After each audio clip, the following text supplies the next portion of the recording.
It's time for the drive with Q on Sports Radio 102.9 FM The Game.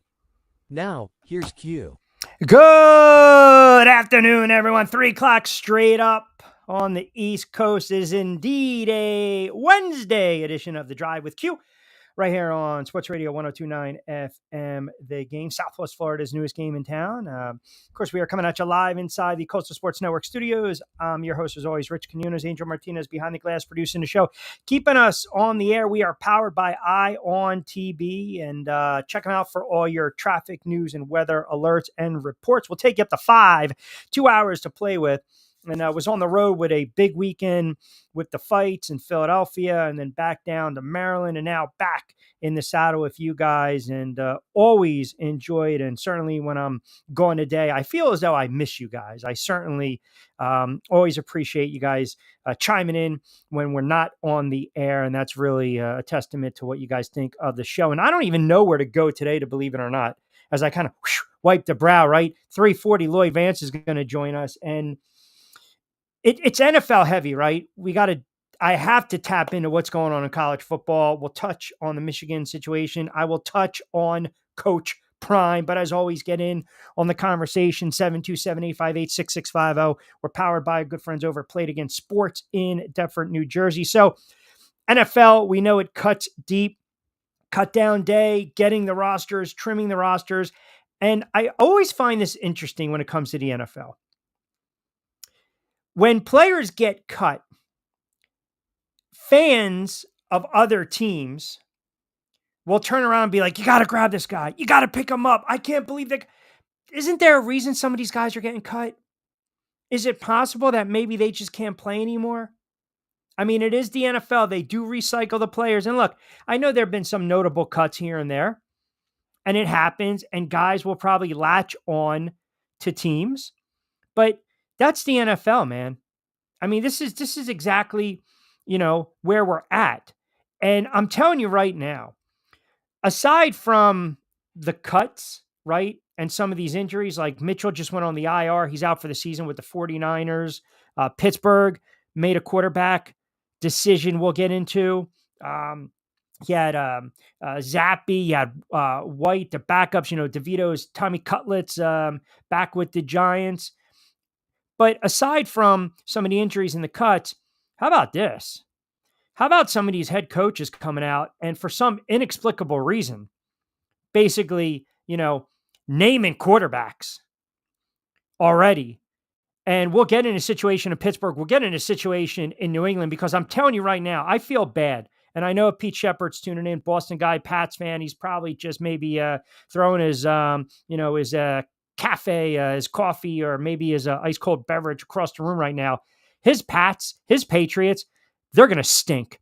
They're going to spit the big time. I don't know what the hell that head coach is thinking already. Gerard Mayo, again, talking about who's outplaying this guy, who's outplaying that guy. I mean, come on, man. You have to figure out a way. If you're a head coach in the NFL, you want to keep it close to the vest. Do you not? So as far as the NFL as a whole, kickoff next Thursday. We've gone through the preseason, and we'll do a lot of our predictions picks next week heavy, even though we got a short week with Labor Day Monday. We'll go heavy on Wednesday. We'll go heavy on Friday. Wednesday will be the day where we'll get into the divisional playoff winners and everything like that. And then don't forget, back your play. We'll sprinkle that in on a Tuesday and Thursday. But, this is kind of where I'm at with the NFL. I feel as though talking heads will come about, and they'll come up with the list because everyone loves list. Who doesn't love a list, right? Who doesn't love a list? Husbands out there, you got the grocery list. Little kids, you got the Christmas list, right? Maybe if you had your hand in the mafioso, you have a hit list. I don't know, but who doesn't love lists? Lists are part of life, are they not? The book of the month club, there's your list. Who the hell's coming up with these lists for overrated quarterbacks? Somebody please talk to me. Who is coming up with these lists that we're creating when it comes to overrated quarterbacks in the NFL, right? Because again, it's always great when the players come out and they're saying, I would love for the players to actually say it, but that's never going to happen. So how about this? Josh Allen, Jalen Hurts, and Tua were the most voted upon the NFL's most overrated quarterbacks in a player survey. So you got a Buffalo Bills face of the franchise superstar quarterback in Josh Allen, the most overrated quarterback in the league. Now, this survey was conducted by ESPN. So 11 players voted Allen as the most overrated. He replaces or placed ahead of Jalen Hurts. And then Tua, for you fish fans down there in Florida, on the other side of Miami, garnered 10 votes apiece. And it's not really so much about Allen because I don't agree with that, but I feel as though Jalen Hurts is in a, let's just say he's in a situation this year where he is going to have to flat out ball out, because you had that report come out where an NFL defensive coach said, quote, "The word is out there on Jalen Hurts' weakness." Now think about that moment, right? Think about that. If they can't run the ball, Hurts is not effective, a defensive coordinator said. He can't handle pure pass. When he got hurt, he became more immobile and they had to throw the ball. He showed what he was. I think they might have paid a guy that they're going to have a really good team around to win games. I mean, think about that for a moment. Philadelphia Eagles banked a lot of money, stock and equity, in Jalen Hurts. Jalen Hurts, maybe the narrative, the perception on Jalen Hurts changes if they win the Super Bowl a couple of years late against Kansas City and Bradbury doesn't have the penalty or the phantom call, whatever. But last year, I felt as though the locker room was divided. It was fractured. They had the big start. Everything was going well. Then they hit the skids. They had to slide. The secondary got exposed. Hurts was banged up, inconsistent. The offense was ineffective. They didn't utilize their weapons. A.J. Brown was barking. Smith wasn't happy. Sirianni was doing his nonsense on the sidelines. And then, boom, there you have Jalen Hurts, right? Because the quarterback's always going to take the brunt of it. That's just how it is in the NFL.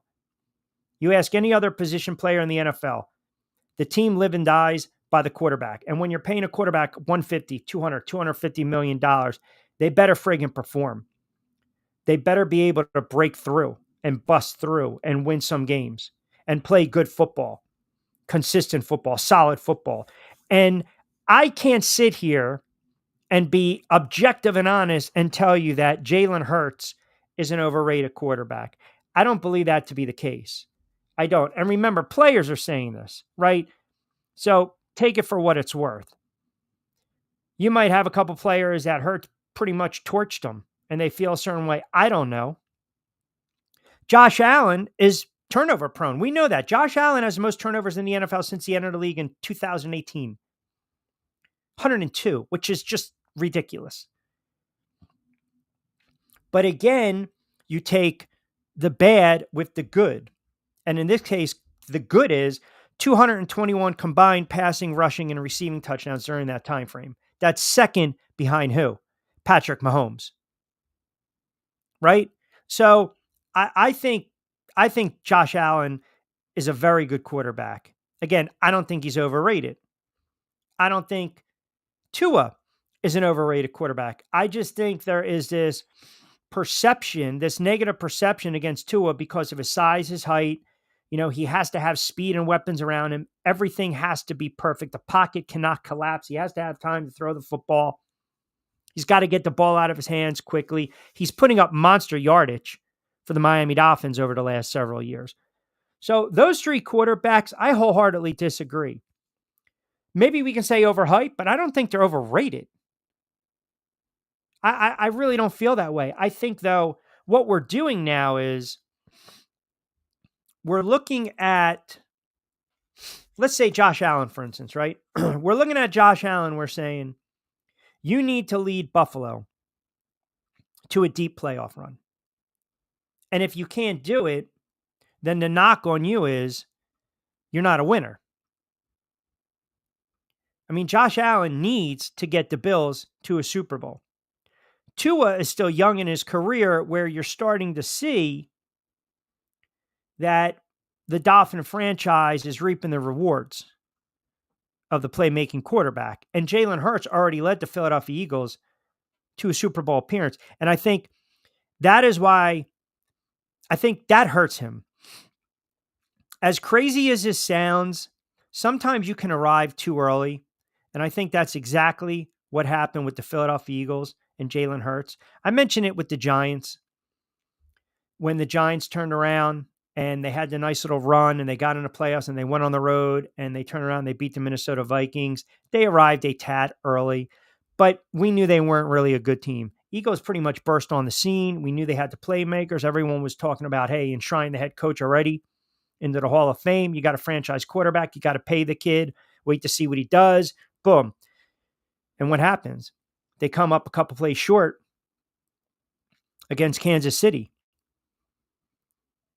And I think when you have that type of run and that type of success, all of a sudden, people will look and say, you have arrived too soon. And the fact that they had such great success early, it almost makes it seem as though it's expected, right? I mean, you start your job, you're the new kid on the block. And all of a sudden, you are just a sales machine. You're closing accounts. You're putting money in the back pocket. You're making the company money. The expectation is you are going to be able to do this, or you have to do this pretty much 5 days a week, 365 a calendar year. Hey, man, you're locked in. We want this kid to grow with us. We want this guy to be part of the management team, the sales force going forward, 10, 15 years, 20-year career with said company. But when you don't perform like that consistently every single solitary day, and nobody can. Hell, Michael Jordan had off nights. Tom Brady had off nights. They're rare, but they happen. In sports, though, when you have off nights or you have stretches, fans, players, teammates, ownership group, GMs, head coaches, maybe they start to question your ability. They question your talent. They question, can you rise to the challenge? They question, can you do it consistently? Because that's always the key. The best players in any sport are the ones that are consistently consistent. They're always consistent. You know what they're going to give you. We call them, right? He's a pro's pro. Jalen Hurts, the squad starts off like gangbusters, and then they falter. What was it? They dropped 6 of 7, 5 of 6, and then they no-showed against Tampa Bay. And then you had all the rumblings, reports, not really going to bat for the head coach, not saying what the media wants you to say. So everyone all of a sudden, boom, he's overrated. Well, this is a huge season for Jalen Hurts. This is. I mean, I think to say this is it's an understatement, if you ask me. If we're going to sit here and say that it's not a huge season for the Philadelphia Eagles and Jalen Hurts. I believe it is a big-time understatement. And I believe we're glossing over a lot of issues with this squad. But I'm not going to throw Hurts along with the other two quarterbacks that I mentioned as overrated. I mean, then what does that mean about Dak Prescott? What has Dak Prescott won in his career? What does that mean about Trevor Lawrence? What does that mean about Justin Herbert, Joe Burrow? I mean, are we going to sit there and say all of a sudden these guys are overrated quarterbacks? Well, if you look at the body of work compared to Josh Allen and Jalen Hurts, then you might say that. But it's like, how are we defining that word? Right? How do we define? See, when you label a player like this, the first thing that comes to mind is he's going to have a ridiculous season. He's going to flat out ball out. Or if he stumbles, then you're going to have the Monday morning quarterback and crew come out, the talking heads on TV that got nothing better to do with their time, and say, told you so. Told you so. Look, Josh Allen, Tua, you got to cut down on the turnovers. We know that. But come on, man. Think about this. He's totaled over 40 touchdowns in an NFL record 4 straight seasons. NFL MVP votes 3 of those years. Dynamic player, his arms and his legs. Come on, the guy's going to give you 40-something touchdowns, 4,500 to 5,000 yards a season. It's not his fault that they haven't put a good team or a great team around him. And I don't want to hear this nonsense. Well, he's running wide receivers out of town. Diggs was a selfish player. We know that. We know that. So I don't really subscribe to this. I don't know what you guys think. Maybe you do. I don't. 727-858-6650. Just starting to crank it up on a Wednesday edition of The Drive with Q. Rich Quinones here. Angel Martinez behind the glass, producing the show, keeping us on the air, powered by our good friends over at Coastal Sports Network, SR 1029 FM The Game. Don't forget to download the app. And of course, our NFL talk from our good friends at Played Again Sports. PlayedAgainSports.com, Deptford, New Jersey. Also, Acorn Oak for all your digital marketing and branding needs. Lloyd Vance in about 20. Your calls and texts as well, 727-858-6650. On the other side, some news and notes from the NFC East. Another reason why I believe the Giants are going to be a horrible, horrible team. We will get into that. Pittsburgh has named the quarterback. Was it the right choice? Selection? And in hour number 2, got to get into Michigan, got to get into Coach Prime as well, because you want to talk about being thin-skinned. Neon Deion showing a little bit of the thin skin as well. 727-858-6650. That'll get you involved on a Wednesday edition of The Drive with Q. 20 past 3 o'clock hour. Quick timeout. We'll come back on the other side. Adopt US Kids presents What to Expect When You're Expecting. A teenager. Learning the lingo. Today, I'm going to help parents translate teen slang. Now, when a teen says something is on fleek, it's exactly like saying, that's rad. It simply means that something is awesome or cool. Another one is totes. It's exactly like saying, totally, just shorter. As in, I totes love going to the mall with Becca. Another word you might hear is jelly. Jelly is a shorter, better way to say jealous. As in, Chloe, I am like so jelly of your unicorn phone case. You don't have to speak teen to be a perfect parent. Thousands of teens in foster care will think you're, rad just the same. To learn more, visit adoptuskids.org. A public service announcement brought to you by the U.S. Department of Health and Human Services, Adopt U.S. Kids, and the Ad Council.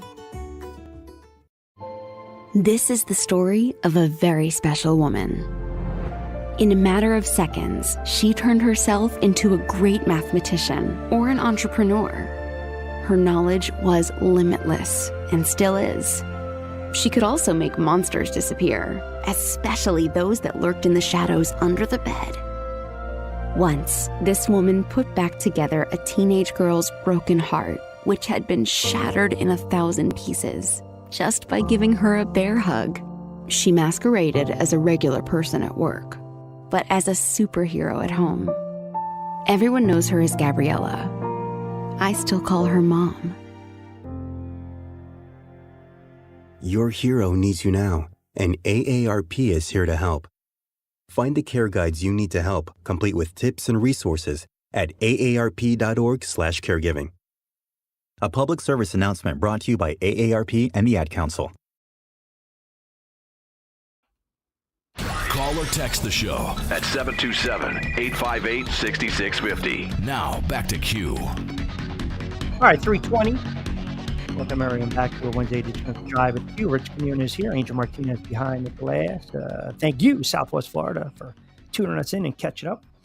And we love the fan base and our listeners and viewers from out west, and certainly New York, New Jersey, PA, Boston alike. 727-858-6650. Got some Facebook comments floating in. I will get to them as well. But yeah, it's an understatement. This is a big opportunity for the Philadelphia Eagles franchise. It really is, because we know what's going on with Dallas, right? CeeDee Lamb finally gets the bag. We talked a little bit about this last week. Jerry Jones waxing poetic about the deals that he's making, and he's not new to the game. He's no stranger to this. Well, I mean, look, you want to go pay CeeDee Lamb, go pay CeeDee Lamb. I think he's a fascinating wide receiver. I think he's a wonderful playmaker. 4 years, $136 million. Okay. So Micah Parsons, Dak Prescott, got to pay these guys, got to get a deal done. I mean, listen, Dak Prescott is in the final year of his contract. Okay. And Dak Prescott kind of burst on the scene as well. Are we more inclined to say a player is overrated because of, say, where they were. Like, is it fair? Like, I don't believe Dak Prescott is a great quarterback. I think there was a time he was a very good quarterback, and he's put up very consistent numbers. He has. But he's also prone to a lot of turnovers, right? I mean, did we not, talk about that as well? But he's put up some gaudy numbers. But Dak Prescott wasn't a top 10 selection. Dak Prescott was a 4th-round draft pick, 135, I believe, from the Dallas Cowboys. And he's going on to have a really nice career. But am I paying Dak Prescott $60 million a year? I'm not doing that. I'm not. And I know what the market says. I understand all that. I get it. I just, he's not that guy. Few are. I mean, if you look at the numbers that he put up, they weren't that bad. They weren't. But again, I think sometimes you got to go beyond the numbers. If you're the Dallas Cowboys, you got the star, you're, quote, America's team, the moniker that we love to hate. You got to do better than getting bounced in wild card games. You got to do better than getting bounced in divisional round games. You got to get to an NFC championship. Hell, can you get to a Super Bowl? Is that too much to ask? And that's been the knock on the Dallas Cowboys franchise. So Jerry Jones is going to spend. He's going to throw money out there, He's going to do it. Toss around like Mayweather at the strip club. He doesn't care. It's raining all over the friggin' place. Okay, fine. But again, listen, it's not the end of the world if Dak Prescott goes to another team. It really isn't. We've seen franchise quarterbacks do that before. We don't like it as fans, but I'm sorry. I got to draw the line here. I mean, Dak Prescott, to me, 60-something odd $1 million. I can't do it. I think they can pay him. I think they should pay him, but I also believe there's a number that you're not going past. And I'm sorry. I'm not paying this guy $60-70 million. No way, man. Are you freaking kidding me? And what happens now is you have to look at, say, the Trevor Lawrence deal. That's the problem. Trevor Lawrence, because if history repeats itself, an even bigger number within the reach for Prescott, $60 million per season. Think about that for a moment. That's crazy. It's crazy. Trevor Lawrence inked a 5-year, $275 million deal.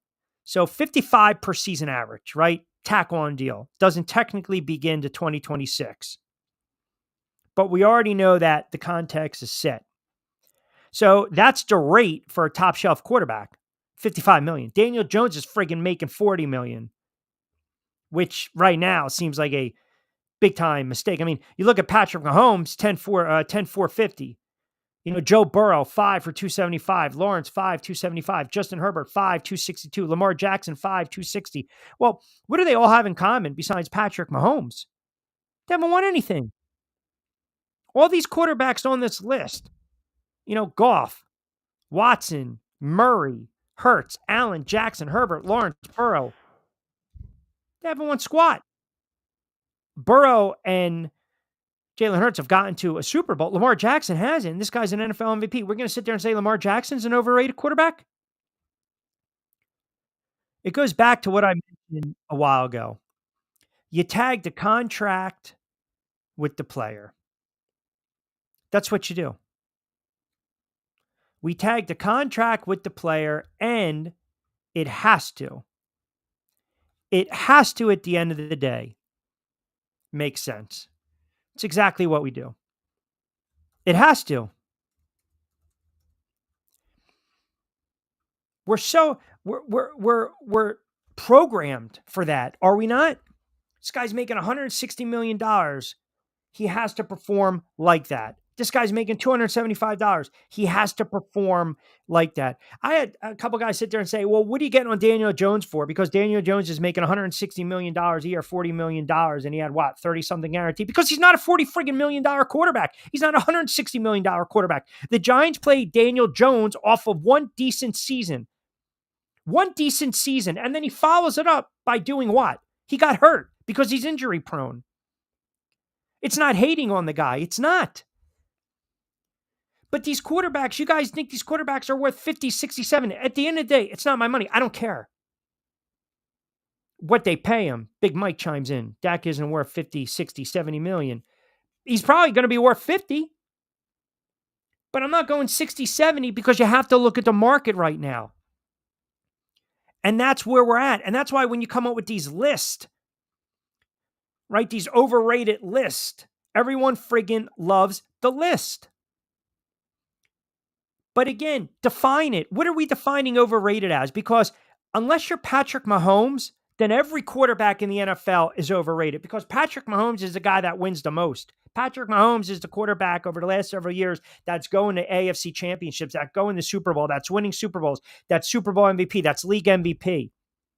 It's not Dak. It's not Lamar. It's not Aaron Rodgers. It's not Lawrence. It's not Herbert. It's not Burrow. It's not Hurts. Quarterback position, they're tagged with the wins and losses. That's just how it is. I mean, Russell Wilson, Pittsburgh comes out and they're going to let him marinate. They're going to let him start. I think it's a mistake. Well, let me say this. Let me hedge. I think the reason they're going with Wilson first is because if he struggles, then you have an out to pull him to Fields. Where if Mike Tomlin was going to Fields first and he struggles, and you're going back to the veteran, the question on a Monday morning or a Tuesday morning for the presser would have been, well, how come you didn't start Russell Wilson, a veteran, in the first place? Mike Tomlin knows he's stuck between a rock and a hard place right now in Pittsburgh. Mike Tomlin understands, as much as he has clout with the Pittsburgh franchise, as much as he's won and he's been a consistent head coach with the Pittsburgh franchise, this is new terrain for Mike Tomlin. This is new terrain because it didn't work out with Pickett and he had the benefit of having Roethlisberger pretty much his entire career. So now all of a sudden, here we go. Here we go. And it really seemed as though I felt as though Justin Fields, if you ask me right now, who would I start if I'm the Pittsburgh Steelers? I think Russell Wilson is cooked. I think he's a shot quarterback. I think he's done. Okay? And I would have started Justin Fields. I really do. Because all this talk about, quarterback competition, hell, Russell Wilson was banged up. He's dealing with that calf injury, which can turn into a tear at any moment. And here's the problem that you run into with a guy like Mike Tomlin. Mike Tomlin is weighing risk to reward. That's all he's doing right now in Pittsburgh. That's all he's doing. And you guys should be smart enough to see that. It's a classic example, right? Think about this. You have basically young broadcasters. You guys might be tuning in. We've all been there 15, 20 years ago, whatever. You're a young, aspiring broadcaster. You keep sending out the resumes. You keep putting together the air checks. You're waiting to get that call back, whether it's criticisms, critiques, or, hey, you might have an opportunity for a job interview. Maybe producer, director, anchor, update anchor. It's going to take a while for you to get on air. But you're clamoring, man. You're clamoring. You're doing what you need to do. You go to the interview, we're going to go in a different direction. Why? Because we're looking for someone with experience. So we've all been there. I said it years ago. Well, hire me so I can get experience, right? It doesn't work like that. Okay, fine. Mike Tomlin is thinking the same thing. In Mike Tomlin's world, experience is always going to trump potential. I mean, think about that. I mean, are we really going to sit here, truth serum, and say that Russell Wilson outperformed Justin Fields in the preseason? Come on, stop. It's nonsense. It's absolutely nonsense.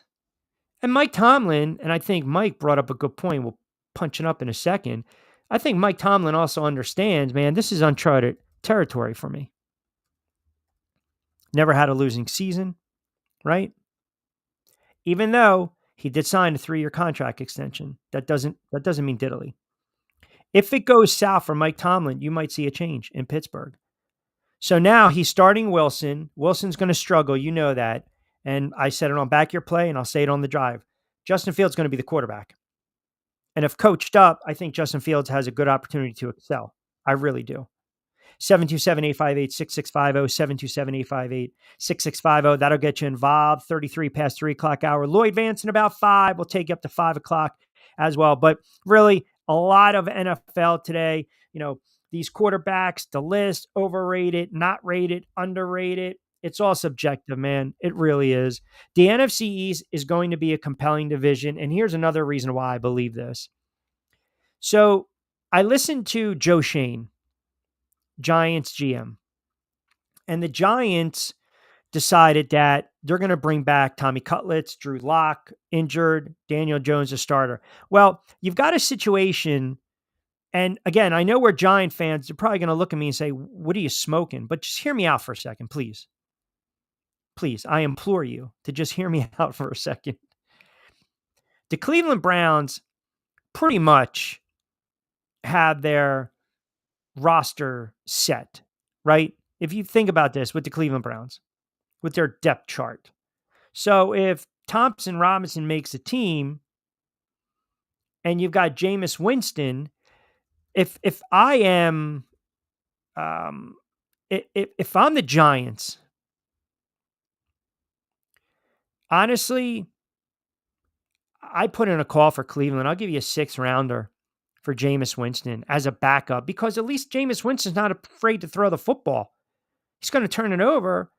But if you want an aerial attack with Dayball and the gang, and you want to, it might be a fun, 30 touchdown, 30 interception, 5,000 yard season offensively that the Giants have seen in quite some time.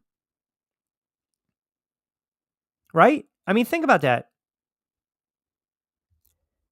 And there's also talk, again, as crazy as it sounds, that Denver might be in the play for Jameis Winston. Now, Sean Payton already came out and said Bo Nix is going to be the starter.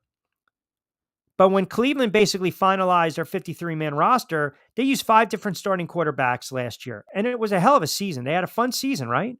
So Dorian Thompson-Robinson is going to remain on the 53-man roster.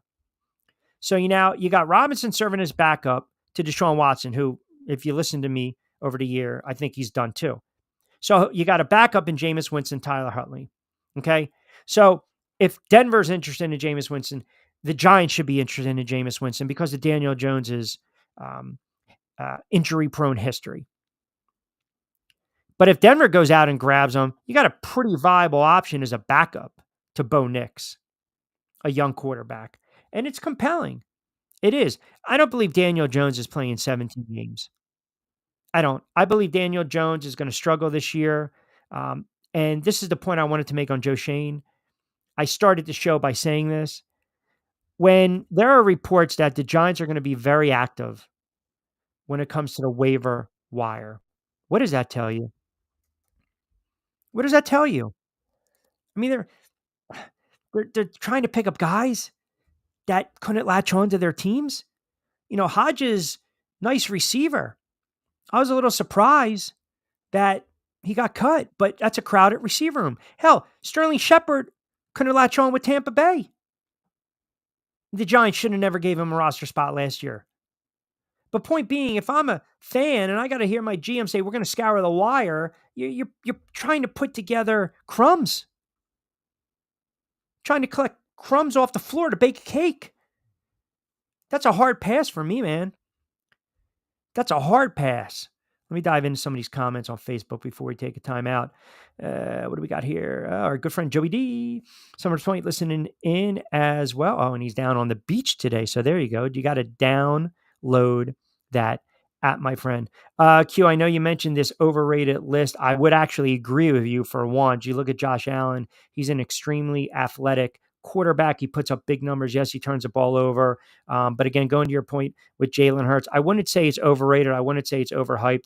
I believe that they paid him a substantial amount of money, and everyone's looking about how they went south last year, and they're pinning it all on Hurts. I don't think it's fair. Where's the blame to Sirianni? Enjoy the show. We talked about it enough times last year. We talked about it enough times last year. Nick Sirianni's to blame as well. They had issues with the coordinators. And the players towards the end of the season quit. That was one of the major reasons I thought Nick Sirianni was not going to come back. That's just, again, my thought. All right, 40 past 3 o'clock hour. Lloyd Vance on the other side.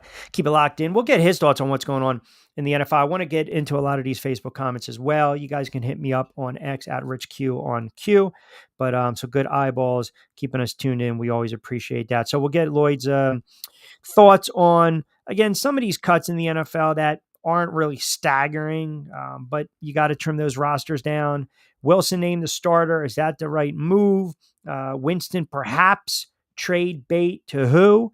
And really his thoughts on the NFC East and how much of a microscope does he believe is going to be on the Philadelphia Eagles? So we'll get into that as well. 727-858-6650. Got to remind you, The Drive with Q on Sports Radio 102.9 FM, The Game, powered by Coastal Sports Network and also Ion TV, brought to you by Play It Again Sports, 1450 Deptford Road.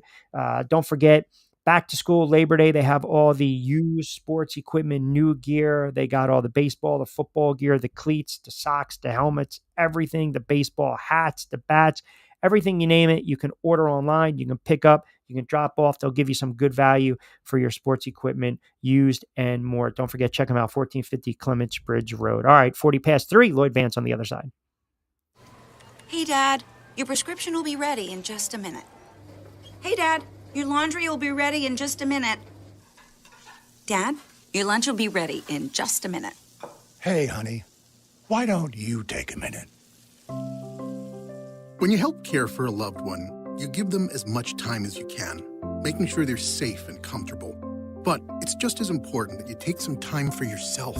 At AARP, we can help with information and useful tips on how you can maintain a healthy life balance, care for your own physical and mental well-being, and manage the challenges of caring for a loved one. Because the better care you take of yourself, the better care you can provide for your loved one. Thanks, Dad. Thank you. You're there for them. We're here for you. Find free care guides to support you and your loved one at aarp.org/caregiving. That's aarp.org/caregiving. A public service announcement brought to you by AARP and the Ad Council.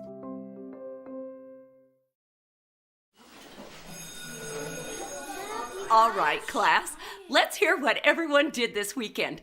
Jill? Well, I raised my older sister to a big oak tree. It was at least 100 years old. My mom said I must have set a record or something. And then we went down by a stream and perched up on this huge rock and saw all of these little minnows swimming around way below us.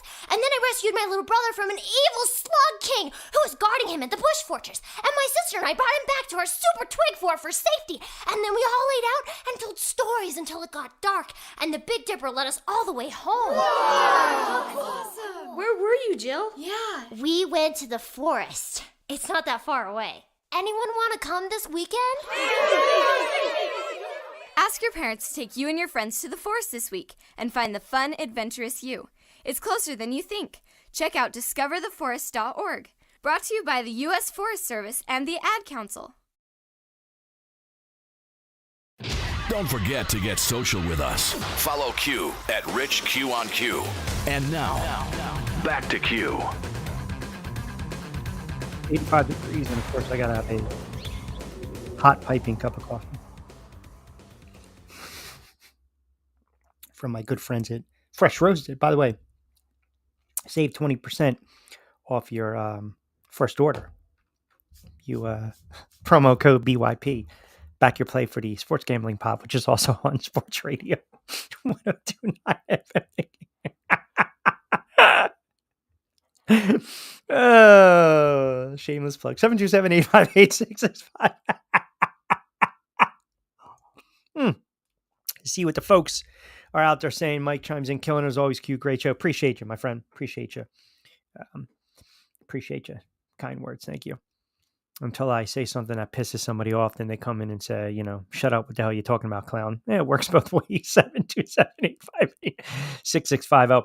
So let me get to a couple more. Let me double check. And I know Lloyd's going to be chiming in any moment. What do we got? Landon on Facebook chiming in, listening from Delaware, the first state.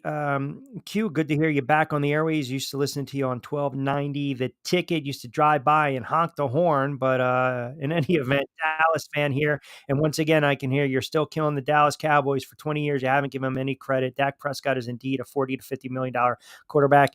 He beats the shit out of your trash quarterback. All right, well, there you go. So that tells you right there that was definitely a guy that used to chime in when I was on 1290 The Ticket, right? I mean, is it necessary dropping the, just dropping the nastiness right there? How about this with a new backdrop? Diplomas all over the place. Call him MD the Doctor, Lloyd Vance, host of Lloyd Vance's Insider Football, kind enough to join us. What's going on? Doing good, man. I told Angel, I said, he told me to get a new background. So I, jumped on that, and it's good we're hearing from some of our old people back in the old Delaware days, man. It's crazy. Yeah, I'm waiting for someone to have a smart ass comment and say, "What do you got a doctorate in BS?" I'm just looking right there. Oh my God. So, all right, NFL Cutdown. And again, Lloyd does a great job. Give him a follow on X, but you hear him every Monday night, 8 to 9 with Lloyd Vance's Insider Football, and getting a lot of good eyeballs on X and on YouTube. So congrats on the success of that. Let's start. All right, listen, NFL Cutdown, right? The usual suspects. Here we go, guys that we just thought were second, third tier kind of guys. Any name or names, I don't want to spend too much time on this, but any names or names kind of stand out where you're a little shocked? I mean, if you want to throw something out with the Eagles, so be it, but just your initial thoughts on Cutdown. Yeah, Q, it's what we kind of expected. And most of the teams have their top 45 guys, and it's about those last 8 spots that they're trying to pull together.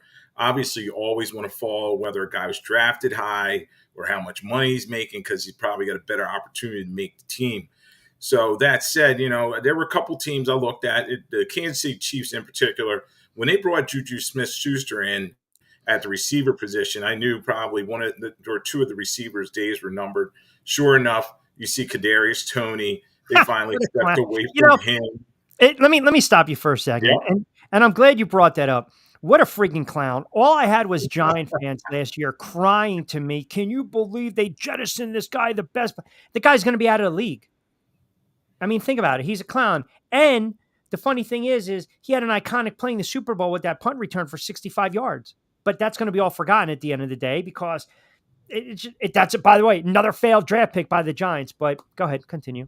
Yeah, and this is who we're talking about, the bottom of the roster type of guys. And yes, they may make some splash plays here and there. And some people may say, well, why is a guy like Sky Moore, who really hasn't done anything, how's he making team? But as I said earlier, when a guy's drafted high or he's making a lot of money, they're going to get the benefit of the doubt over a couple of years on a roster. So, there may have been a couple surprises, but it's mostly like Bailey Zappi being cut by the Patriots, that type of deal. Back it in, guys, undrafted free agents. You wish everybody had an opportunity to have a job, but it's going from 90 to 53. Maybe some of them can get tie on with the UFL or some other type of league, but definitely not a lot of surprise. But one I did want to talk to you about is Bradbury survived with the Eagles, but I still think eventually, Q, he's just not going to be a starter on this team. Yeah. Yeah, I agree. Man. When players are traded and they have big seasons, again, everything turn around and they say, man, listen, this guy's great. Why'd they get rid of him? We get a 609. Good to hear my guy. All right, there we go. We'll appreciate that, Mr. 609, as opposed to Mr. 305, but we appreciate it nonetheless. Let us know where you're texting in from, by the way, and your name. And yeah, man, give us some comments as well on your thoughts on what we're talking about. Always appreciate the love, though. But like Bradbury was that example. I can't believe the Giants get rid of this guy. Here we go. He's going to be an all-pro. You get old fast, man. Right? You get old fast, and he's a liability back there. So you're right about that. I want to get into the quarterbacks for a moment. So Pittsburgh comes out. Mike Tomlin, I mentioned this before he came on the air, Lloyd. He's more inclined to feel, I guess you can say, more comfortable with the experience, right, than maybe the talent, right? Experience is going to trump the talent. He goes to Russ Wilson. I understand why he did it. Stay face a little bit unless Wilson can't marinate and they got to go to Justin Fields.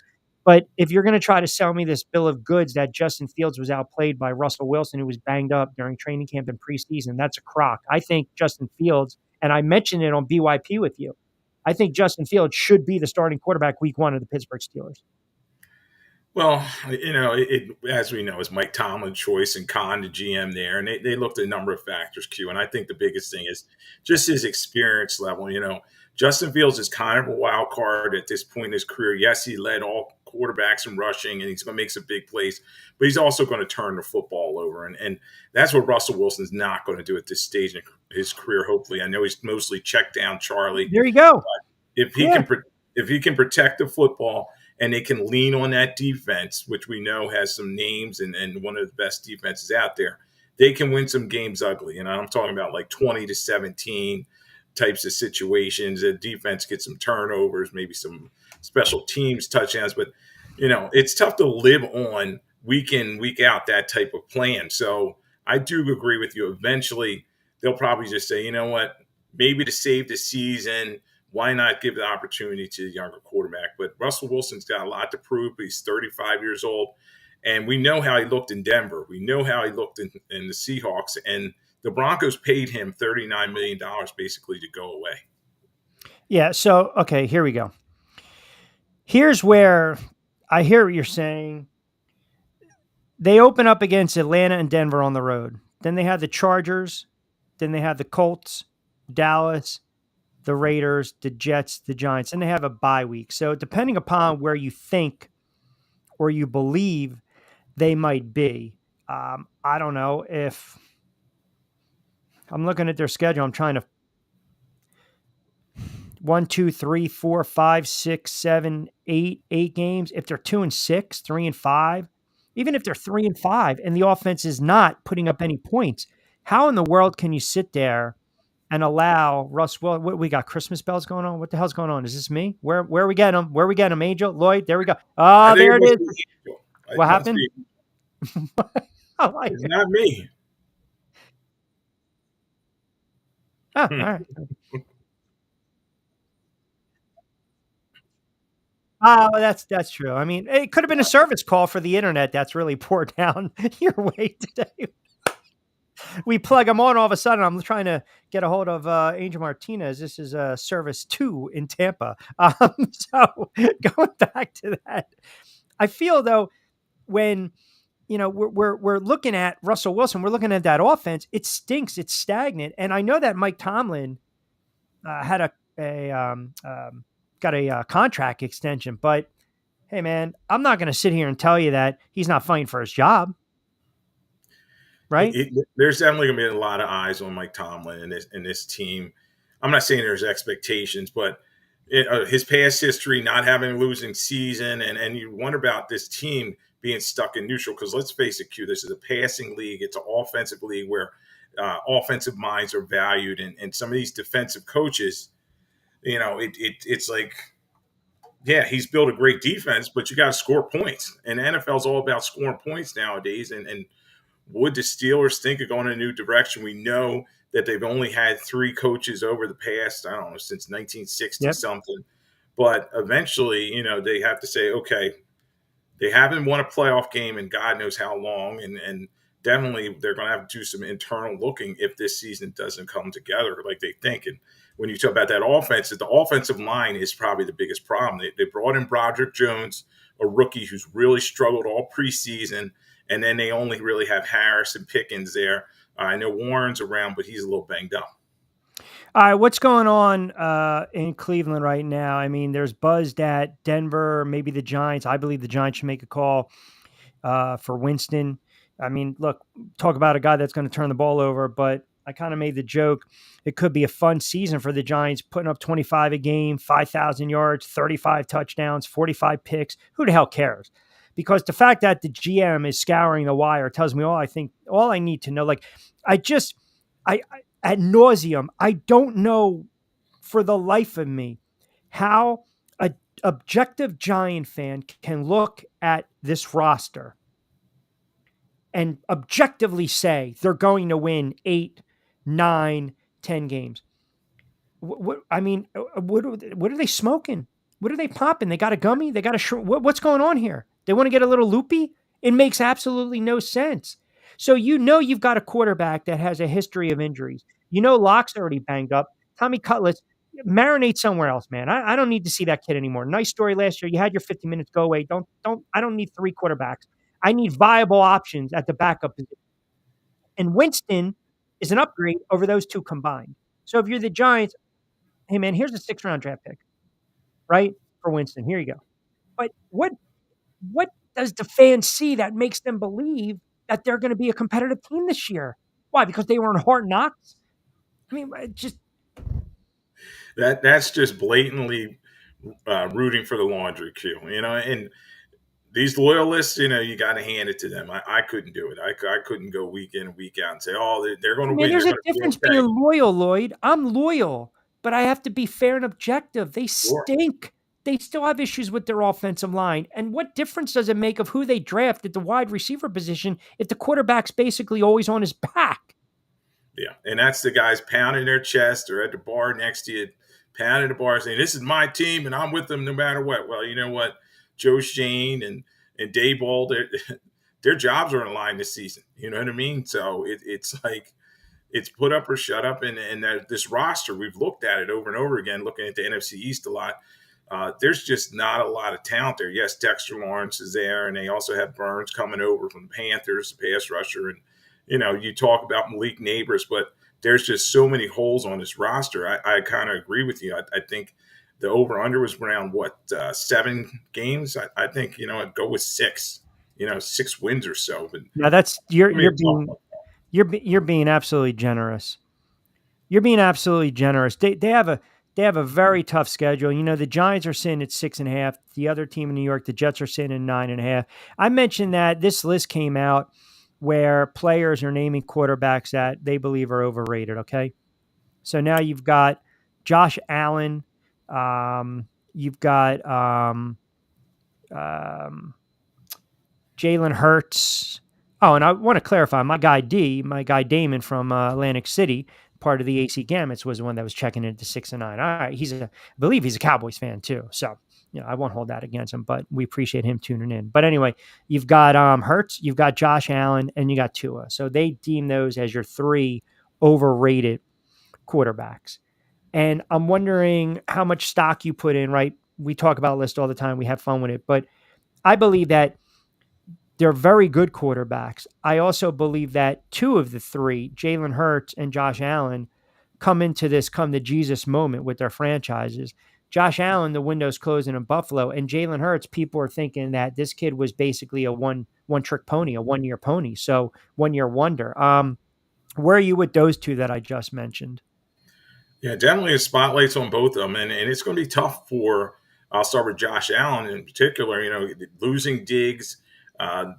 Cook, you got to see in terms of the backfield, if he's able to step up. Keon Coleman, that young receiver that they got in the draft, is he going to be able to do something? But it's going to be back on Josh Allen to put the Superman cape on. Yes, the Bills have won that division 4 straight seasons, but there's a lot for him to carry. And I think turnovers factor into the fact that a lot of people think that he's overrated. So, it's put up or shut up, but there's Mahomes, there's Burrow in the AFC. It's going to make it hard.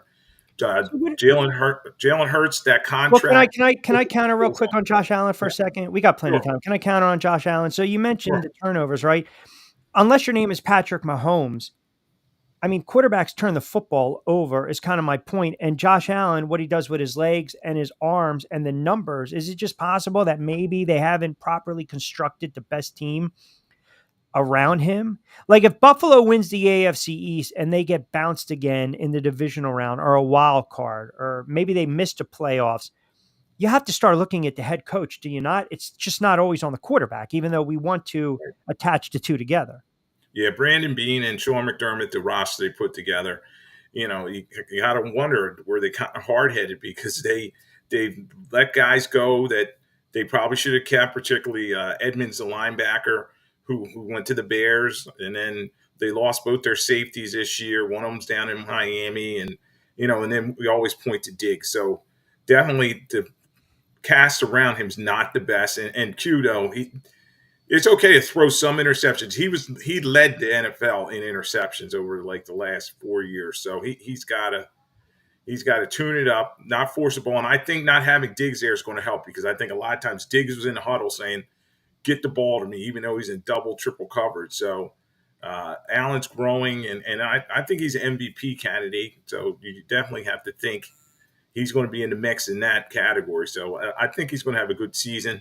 Jalen Hurts, when he got that huge contract, the expectations went up very high on him. Yes, he led the Eagles to the Super Bowl and everything, but as you said, is he a one-hit wonder? Last year, 23 touchdowns, 15 interceptions, forcing the ball. Now, conversely to what happened with Allen, Harry Roseman has put together quite a group for the Eagles. Dotson coming over from the Commanders now, and he's with Brown and Smith, and then they bring over Saquon as well. This offense is loaded, so no excuses for Jalen Hurts. And you're right, if he can't get it done this season, the bullseye is definitely going to be on him and Nick Sirianni. D chimes in on Facebook. Q. So let me get this straight. Hurts is the only quarterback not allowed to have weapons. And again, the sarcasm, right? I mean, listen, these quarterbacks, you have to have weapons in the NFL. You have to, right? I mean, it's just Brock Purdy has weapons. Patrick Mahomes has weapons. Josh Allen has weapons. You have to have weapons, man. And if your offense isn't going to carry you, then you have to rely on the defense. Maybe that's going to be the case, say, with the New York Jets and their defense and Aaron Rodgers. But point being, I cannot for the life of me, I can't comprehend this overrated. Is it possible that some of these guys maybe arrived a little too early? Is it possible that the worst thing that happened to the Philadelphia Eagles and Jalen Hurts was that second year, make it to a Super Bowl and come up just short? Because after that, he got paid, and then he comes back, and by all accounts, he had a down year, and so did the team. Yeah, Q, and you hit the nail on the head in terms of what I'm thinking of. A lot of these quarterbacks are overpaid, and they're not worth the money. In terms of the portion of the cap they're taking up, the high expectations on them. Tua's getting all that money. You talk about Jalen Hurts, Trevor Lawrence, you can throw him there as well. And when you're making that amount of money, the scrutiny is going to come. And, it's a what have you done for me lately league. And particularly everybody's looking at the Eagles swoon at the end of last season, losing 6 out of 7 games and looking bad in the playoff game. And then Tua, he didn't really even play that well in his playoff game, so expectations are high and fans want results when a guy's getting paid so much money. Yeah, speaking of which, all right, sell me on Dak Prescott actually getting paid $60-70 million. Like, is there a scenario, is there a case? Do you sit here and say, yeah, you know what? I mean, years ago it was Dak or Carson Wentz, go figure, but I know it's not our money, but is Dak Prescott going to be a $60-70 million quarterback? And if so, how much of that will come back and bite the Dallas Cowboys in the ass? Jerry Jones has kind of been coy about this whole situation. And, we always said there's 3 guys that got to get paid. CeeDee Lamb, who just got that 4-year, $136 million contract. Micah Parsons, who they have to keep him. Yep. And then Dak Prescott. So I always thought, they keep 2 out of the 3. And I think Dak's going to be the odd man out. I just don't think in terms of Jerry Jones's eyes that he wants to pay him that type of money. And you can't blame him. Yes, Dak is a very good quarterback in a regular season, but comes up short in the playoffs. And I think they've seen enough of his body of work to know that he's just not going to change, even though he has weapons like CeeDee Lamb and Ferguson's an emerging tight end. So I think Dak doesn't get paid. All right, Steve on Facebook chimes in. Q, Wilson's always been the starter. This is the best decision for the Steelers and Justin Fields. Russ gives the team the best quarterback play. All right. Steelers should, though, incorporate Fields into the offense here and there. I'm not saying do what Sean Payton did for years when he kept pulling out Drew Brees for the other quarterback. And forgive me, I forget his name. Jason Hill. Yeah, no, not me, the texter. But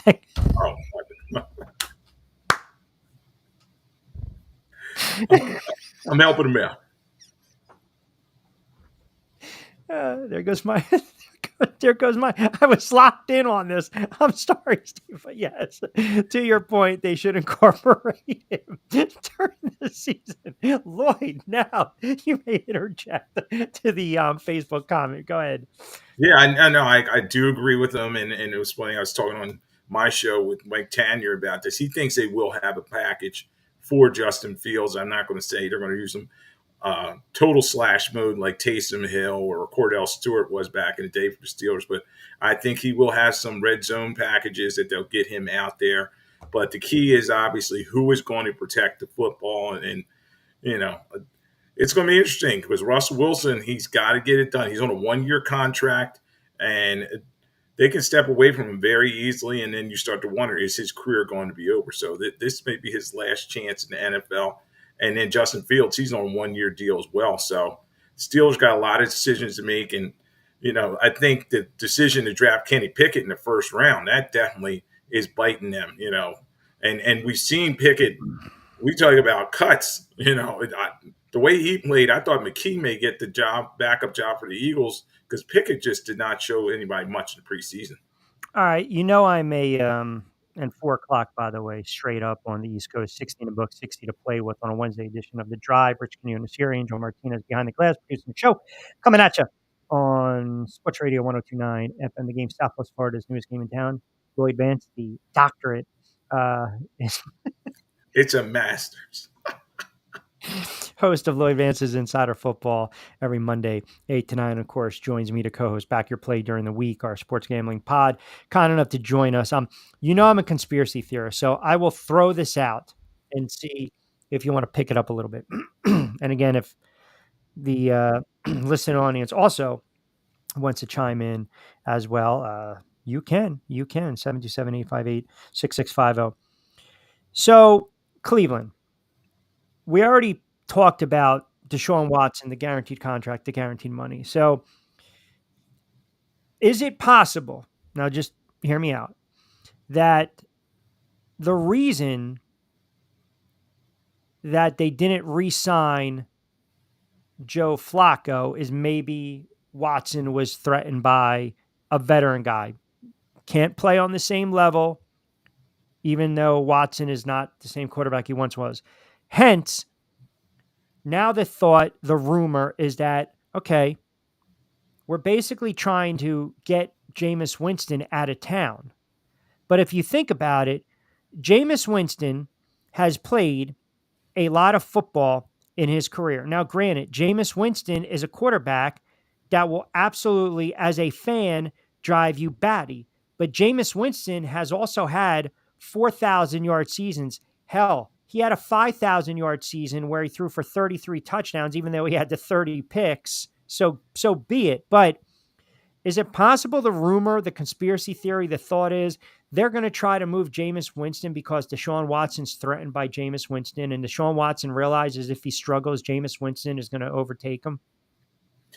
Well, definitely last year, Watson, you could see he was kind of perturbed the way Flacco came in there and he wanted the chance to maybe come back and play. And they said, no, we're going to stick with Flacco. And that defense really carried that team. And most starters over the years that I've talked to, they are kind of threatened by if there's a solid backup behind them.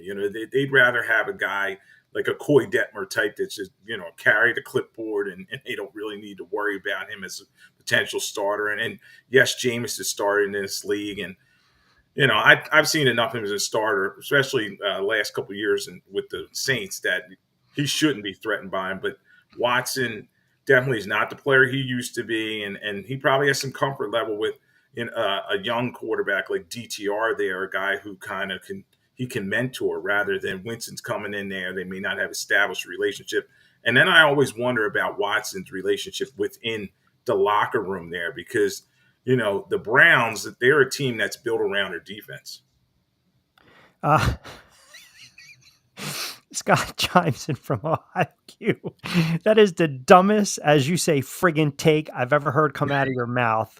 I was at the Titans games last year. I saw Watson pressing in the first quarter. He settled down a little bit, had a decent game. Once he settles down next week when the season starts, I think he'll be a very good quarterback. 3,500 yards, 20 plus touchdowns, and lead the Cleveland Browns to the playoffs is fine. That will silence critics such as yourself. There's absolutely no way he feels threatened by crab legs. So he listens to the show because I refer to Jameis Winston as crab legs. Maybe that's the case. I don't know. But again, I'm throwing it out there. If I'm the Giants, I offer a 6th or 7th round draft pick for Jameis Winston to back up Daniel Jones. Yeah, and we just saw, Tennessee Titans, they got a 7th round pick from the Packers and Willis over there. So, there is market for some of these guys. And you'll see some movement in this last week before the season starts on some of these lower guys on the roster. So that is very possible that, they're talking to agents, they're talking to teams potentially to get Winston out of there. And he really hasn't been there that long. So, No. He hasn't made a lot of roots there. So there may be a chance somebody else takes a flyer on him. Mel Dub on X, that's a ridiculous rumor, Q. It's unsubstantiated and ridiculous. It would even come out of your mouth. Worry about your shitty Giants. I have nothing to worry about. I already told you they're going to stink. We got to get into wins with totals next week, so we will dive into that. I still cannot wrap my head around this new kickoff rule. It's annoying to me, to be quite honest. Yeah, it's going to be a lot to get used to, but I think there's going to be more bigger plays, and that's what you have to look at, because 70-some% of kickoffs were getting down in the end zone, and now you're going to get guys trying to take it out, and it's going to be exciting, and then it's going to help some of these guys on the lower end of the roster that are just kick returner mostly only. So It's going to be fun. All right, my friend, a lot of football to dive into. Hey, there we go. D from AC. Personally think Jerry was trying to tank for Shador. Problem with the Cowboys is for years they restructure contracts and it bites them in the end because at some point you got to pay up. I think the Cowboys indeed appreciate it, pal. And thanks for tuning in and support. I think they're going to be a really bad team this year. And I know it sets in play, right? It sets in motion either Deion or Shador or Belichick and Shador. And, I kind of dubbed, suck for Shador, suck for Sanders, maybe the Giants. I don't know. I mean, it's hard. I think it's very hard to tank in the NFL. We've talked about it, right? Sometimes you just have miss with draft picks. The NBA, you can put slop out there and no one's really going to notice. The NFL, you put slop out there, guys are going to get hurt. They got to play, man. It's their livelihood. So, but the latter part, I agree, right, with some of these contracts. I just believe the Dallas Cowboys are going to take, and they brought in Cook, right, to back up Elliott, which does that really, mean anything? Yeah. But I believe they are going to have a really just bad season. And I'm thinking third spot in the NFC East. And to get to the caller's point, I think that team is not going to ascend or do anything until Jerry Jones decides he is not the GM of that team. He should give up that title, bring somebody in that's running a team, fix the draft, fix those contract situations you talk about, et cetera, because he's about paying guys for past performance, and it's time for him to step away from that title and just be the owner of the team. Yeah, you're right, but I think they also know that. Yeah, listen, when you there's certain points, whether you're a head coach, GM, or you're an owner, especially in the NFL, you look around, and sometimes you just got to take a step back, and you have to say this is not working. Right. And I know a ton of Dallas Cowboys fans, and they even told me last year they want them to collapse. They want to have them implode and blow it up. Jerry Jones is never selling this team because he's making wads of cash and money. Say what you want about Jerry Jones, right? But he's been broke and he's been rich. I mean, right? And in between. So he's not giving up that power. He just refuses to do it. Now, if you bring in a Belichick and you open up the checkbook, you might have to. You might have to relinquish a little bit of power. That is why I think it's fascinating. This might have worked out perfectly for Belichick because he's doing the TV stuff. He's hosting a pod. He's got to wear a collar, no more the hoodie on TV, right? Freshen up a little bit, clean yourself up, so to speak. But now you get a year off. You get to survey the playing field. You get to look around the NFL. And it's horrible to say, I know it is, in friggin' August. We haven't even hit Labor Day. And you already start to get the wheel spinning in your mind what teams are really going to be downtrodden and what head coaches are really going to be in trouble. Well, I think if the Giants go south, Shane and Daboll might be out of a job. Now, you never want that to happen. And again, it's horrible to even bring it up or say, but this is what we do for a living when it comes to sports talk. So now you got Belichick surveying the field a little bit, looking around 32 teams. And there's a reason, probably was the best thing to happen to him to not get the Atlanta gig. But we know he's always had this appreciation and love for the New York Giants. Then you got Jerry Jones in Dallas. Wouldn't that make a splash opening up the checkbook? I mean, so again, I never say never. Hell, Tom Brady might come out of the booth after. You just never know. Stranger, crazier things have happened in the NFL. And that's why I think a team like the Giants are worth watching because of the head coach and GM. I think the Eagles are a team worth watching because of the head coach and the franchise quarterback. Dallas is worth watching because they're Dallas. The owner, the head coach is on the hot seat, and a quarterback who's playing in his final year of his contract. So after a while, you say to yourself, Lloyd, man, it ain't working. We got to change it up. And maybe that's going to be the case with some of those teams. I definitely agree with you. And that's what Belichick's trying to do, change his image. Because a lot of people say, all right, he was old curmudgeon, got stuck in his ways with the Patriots. He wants to maybe relate more to these younger players, and he's going to have his opportunities. I think there will be 3 key openings coming up all season that somebody's going to look at him. So I definitely think he's going to have his opportunities. And some of those teams you named, their coaches are in a hot seat before they even kick off the ball. So there's going to be some movement. I'm telling you, by the time October runs around, that helmet's going to be a mini helmet. Remember those little mini helmets? Like it's probably going to be the size of it's probably going to be the size of a freaking keychain. As long as you don't smash it, I guess, right? No, I don't. Listen, the days.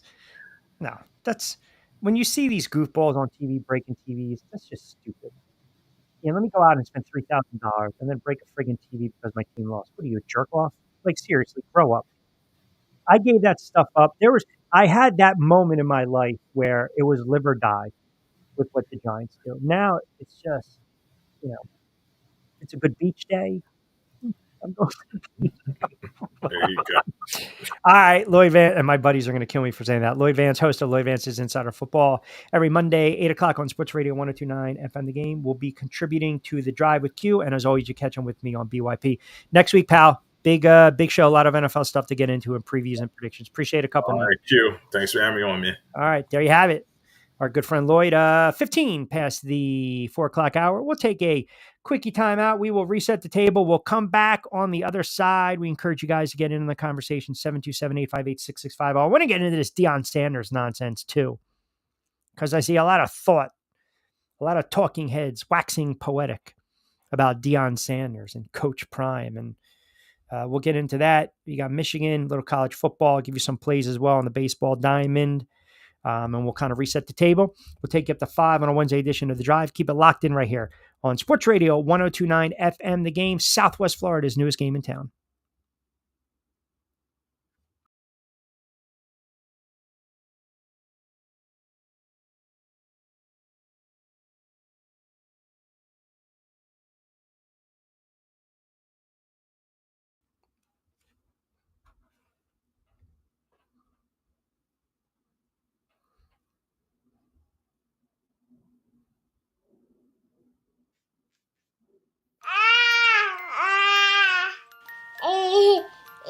To some people, the sound of a baby babbling doesn't mean much. But that's not necessarily true. By 6 months, they're combining vowels and consonants. By 9 months, they're trying out different kinds of sounds. And by 12 months, their babbling is beginning to take on some meaning. Especially if there's no babbling at all. Little to no babbling by 12 months or later is just one of the possible signs of autism in children. Early screening and intervention can make a lifetime of difference and unlock a world of possibilities. Take the first step at autismspeaks.org. A public service announcement brought to you by Autism Speaks and the Ad Council. The following is made possible by Dad. Why was the basketball court all wet? Because the players kept dribbling all over it. The dad joke. Corny, grown-worthy, but also one of the simplest ways to share a moment with your kids. Why do you have to be careful when it's raining cats and dogs? Because you might step in a poodle. And kids that spend more time with their dads grow up to be smarter, more successful. Can I tell you a cat joke? Just kidding. And with any luck, funnier adults. Why didn't the skeleton go to the dance? Because he didn't have any body to go with. Dad jokes rule. So take a moment to make a moment and give your kid a laugh. It's as easy as going to fatherhood.gov. Brought to you by the U.S. Department of Health and Human Services and the Ad Council. That's really funny.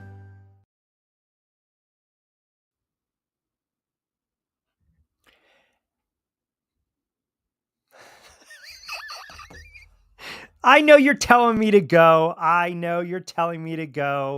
Relax, relax. There's no liner. I know. That's why I went like this.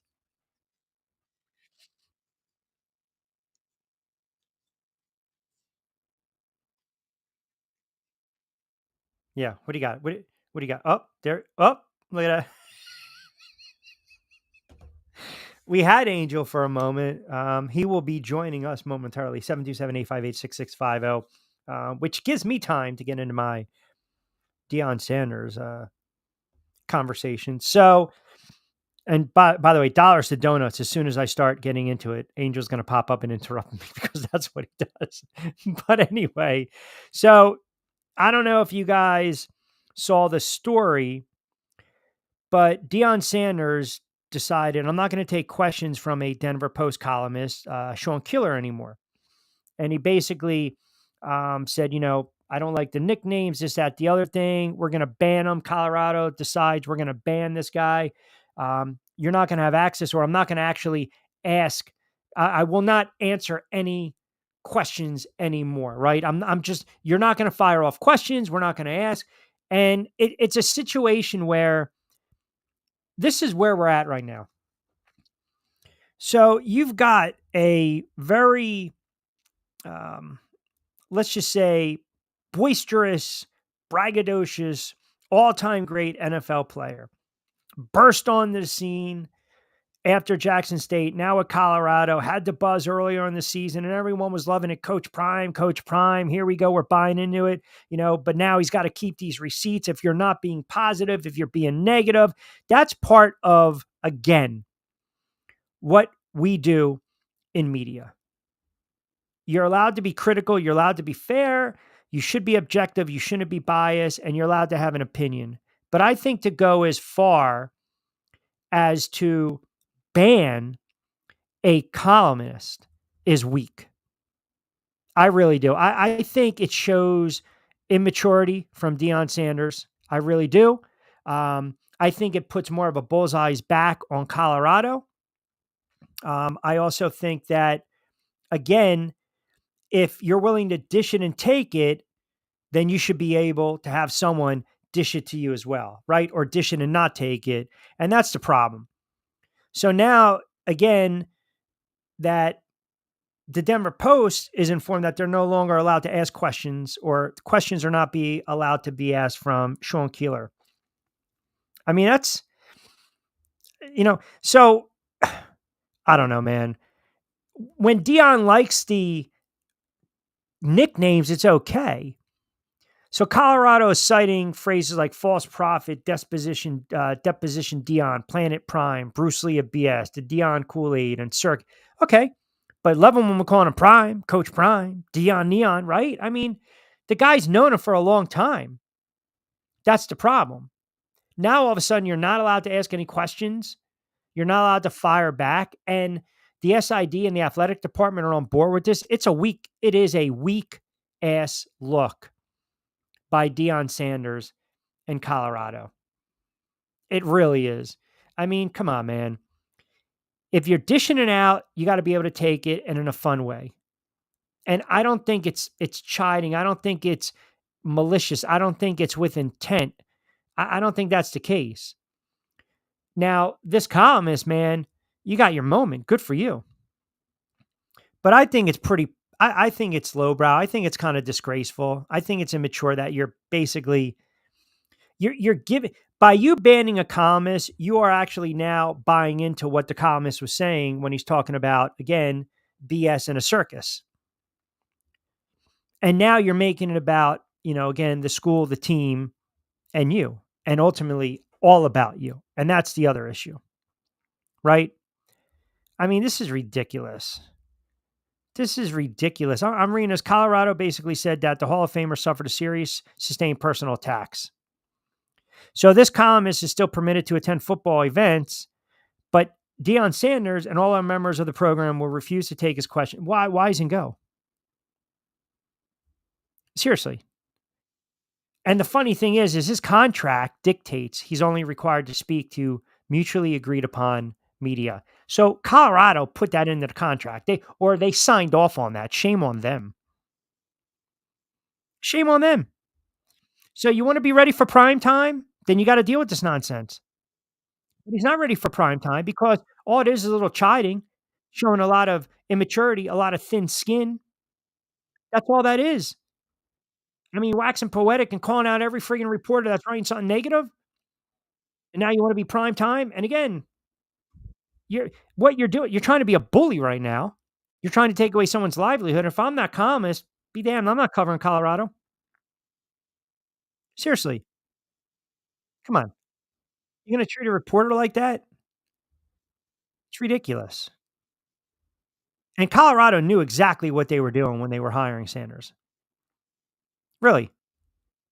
So you go 4-8 in your debut season and you come out of the game, win a couple games, and then you basically just fall to pieces late. So the expectations are going to be high now. I know Colorado is a highly bet on. People are looking at Colorado to make a run, maybe get to a bowl game, maybe win 6-7 games, maybe win their conference. Not going to go that far just yet. But the fact that you're banning a reporter is pretty bad. Seriously. The fact that you're banning a reporter and having a little fun, right? And he's known you for a long time. And you just don't want, you don't want someone to chide at you like that. I mean, that team's got other stuff going on. That team's got other stuff going on. Right? And again, I don't care. That's great. You're contributing, you're charity, you're doing all this stuff.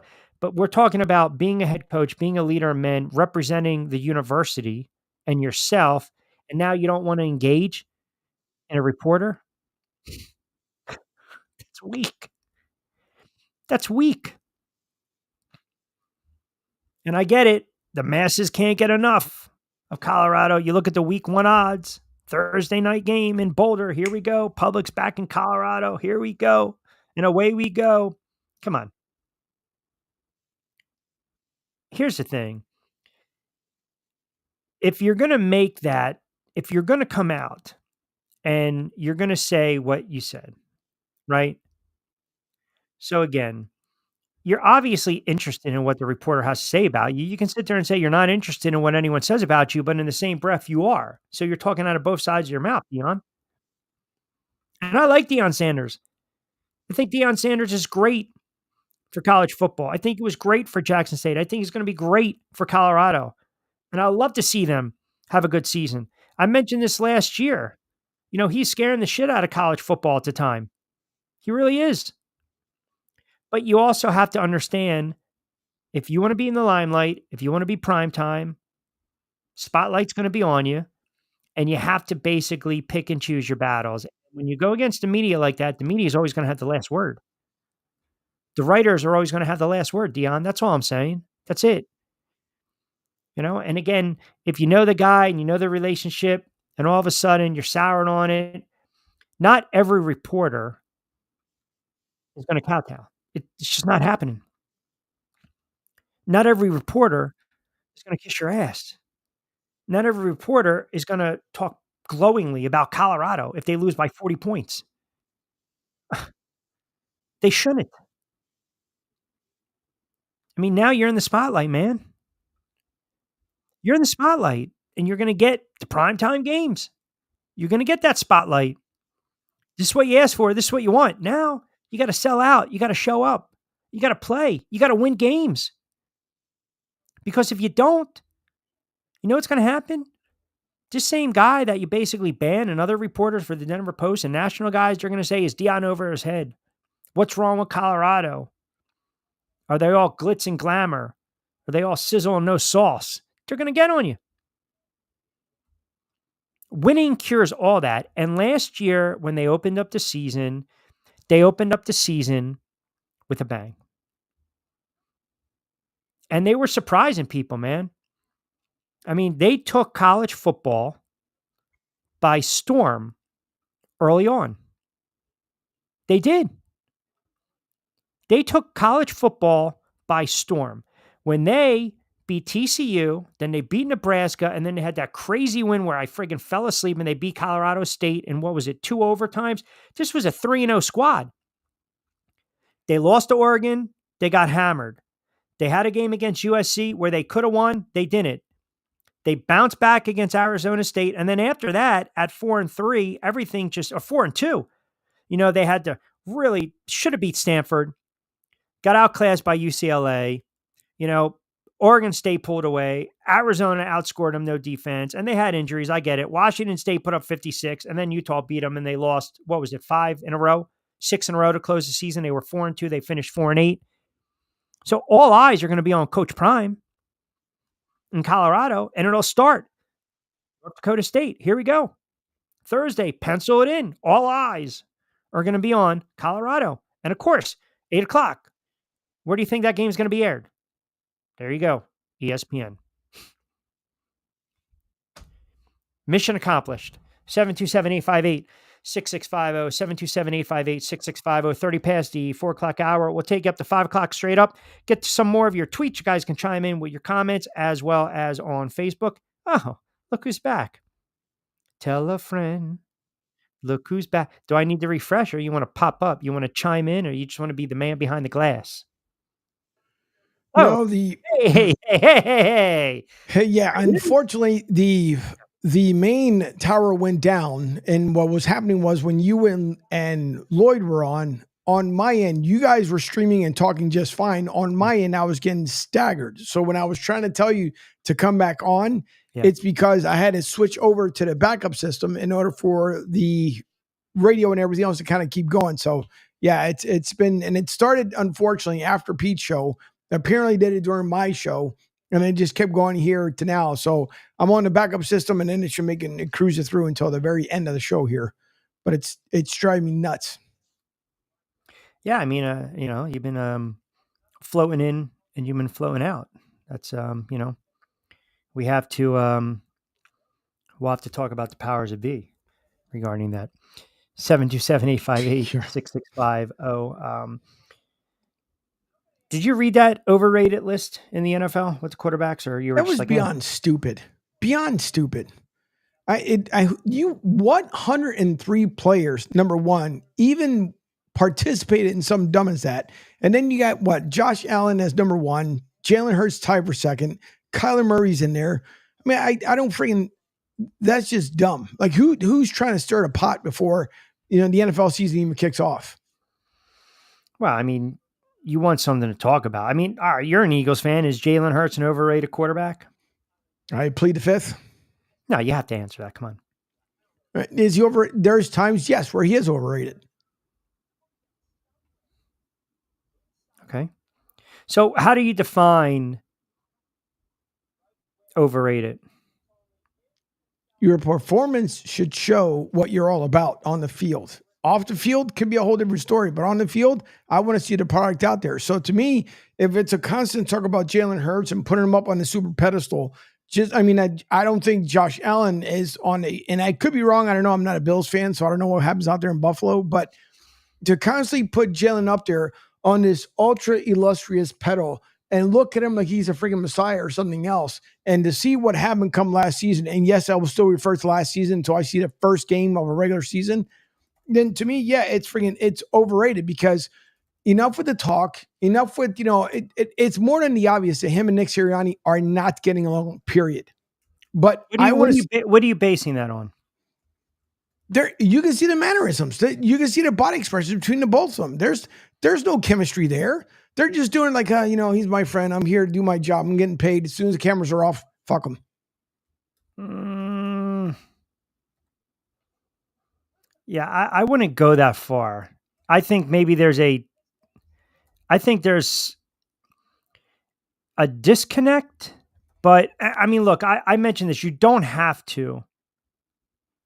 Again, you don't have to get along. There has to be mutual respect. But I can't sit here now and say that they just can't stand each other. That might be the case. Now, if they're 2-6 after 8 games and Jalen Hurts is struggling, again, it's a Philadelphia market. It's Philadelphia Eagles, NFC East, 2 years removed, Super Bowl appearance. Then I think all bets are off. We don't want to, the hypotheticals or speculate. I can't see them a lot of people believe the Philadelphia Eagles are poised for a very big season. I am not one of them, and it has nothing to do with being a Giants fan because I already told you the Giants are going to stink. I think Washington's coming up. I think Dallas is going to struggle. You might get a season where 9 wins you the NFC East. I didn't like what I saw from the team to close out last season, and I certainly didn't like what I saw from the team in the offseason, and including, I should say, the playoff loss, the wild card game against Tampa Bay. They brought in players. They made the move. They brought in Saquon. Okay, fine. They upgraded here and there, but they also lost some centerpieces, some veterans. I feel as though the Kelsey loss is huge. It's going unaddressed. I think there's something to be said when you have a leader of the squad no longer there. So it'll be interesting to see how it plays out. And I know you mentioned this a week or so ago, Angel. If they turn around and they have a slow start and they say they lose in Brazil against Green Bay, after 1 week, everything's going to hit the fan. But it is a long season in the NFL. But I'm kind of in line with you. It's like with Buffalo.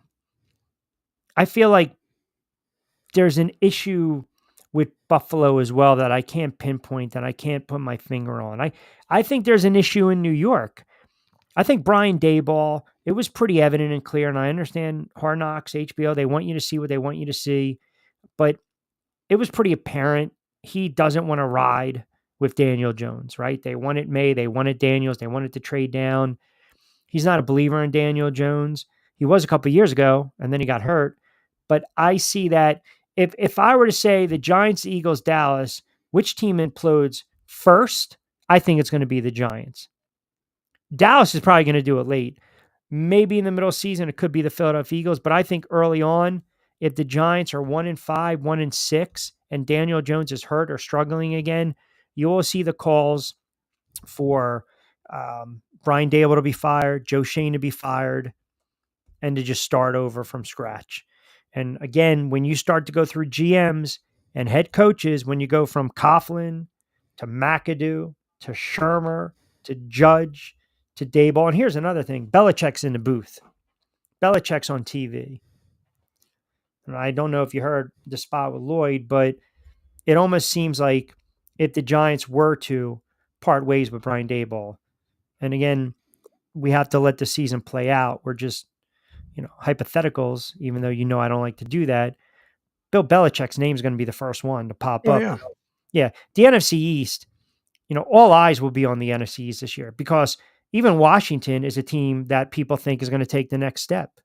So I don't think to kind of piggyback what you were saying there, I don't foresee this being a huge season for the Eagles. I just don't. There's nothing that has convinced me since and by all means, I'm not trying to say that, I'm freaking salty or anything else like that. Cause I'm just telling you, the gut feeling is that this team, and you mentioned with Jason Kelce not being around, that leader is no longer in that locker room. And now you're just looking around to where everybody's just, who's in charge? Who's our leader? Who's the captain? That's where the quarterback has to step up. That's where the quarterback that makes he would have to, but he didn't step up come last year. Listen, if you are jumping on a plane and you are blatantly, man, you got to let that. You got to move. No, but it's not. But the whole thing is, it's not even about letting it go though, because the whole thing is that he has not shown me anything during. You don't hear me talking about the Eagles at all during. They played 3 games. Have you heard me talking anything about the Eagles? He hasn't played in the preseason. No one's really talking about the preseason. But it's not even that though. It's just there is nothing there that Jalen Hurts has convinced me that there's a change from the end of last season to now coming into camp. There's nothing that's telling me any different. If the Eagles lose against Green Bay, and in my gut, I got a funny feeling that they are going to lose in Brazil against Green Bay, it's going to be all bets are off.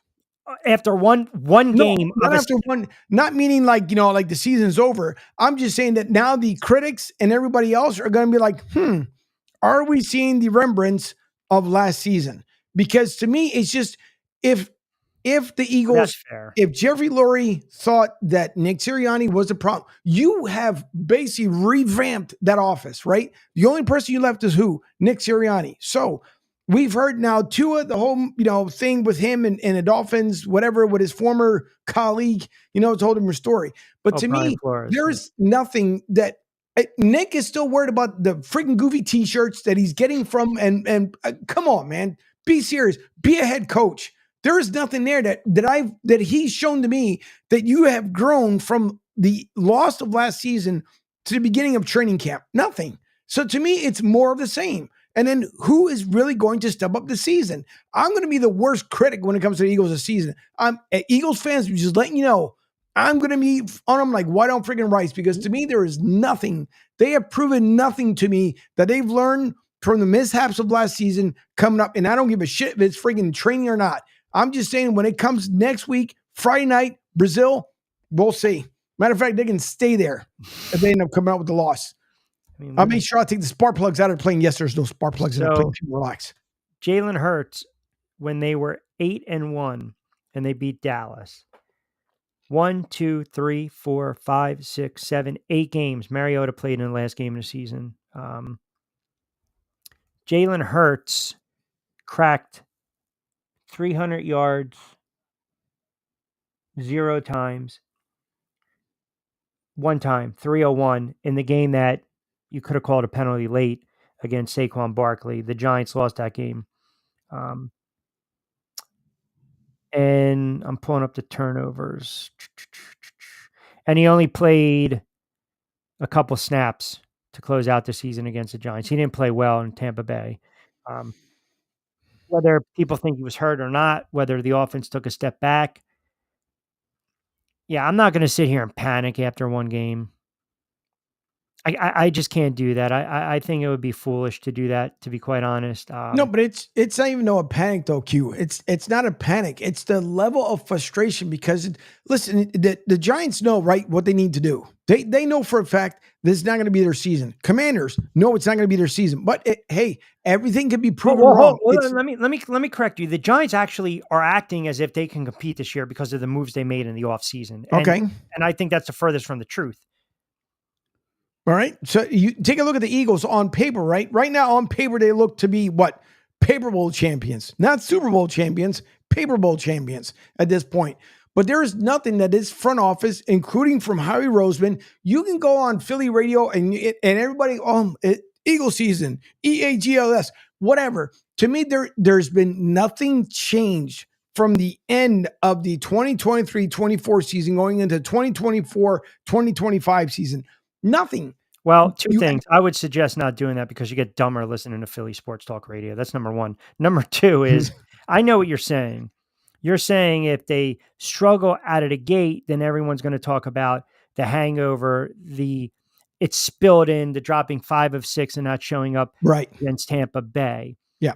But again, one game, you knock the rust off. It happens. Green Bay's not a slouch. Now, if we're in October and this team is struggling, or if we're 4 or 5 games in and they lost to Tampa, they lost to Cleveland, and they're 2-2, 2-3. What's going on with Jalen Hurts? Sirianni doesn't look happy. A.J. Brown is pissed off. Saquon Barkley's not getting his touches.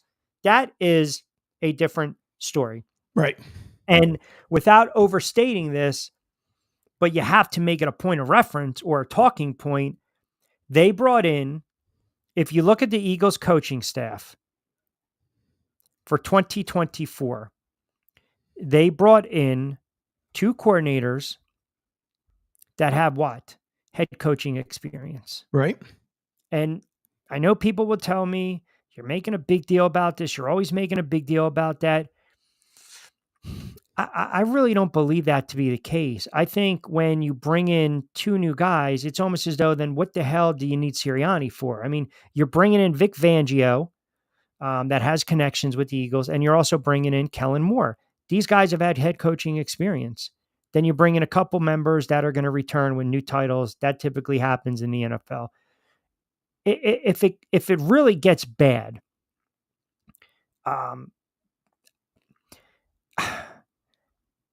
you're setting a scenario up.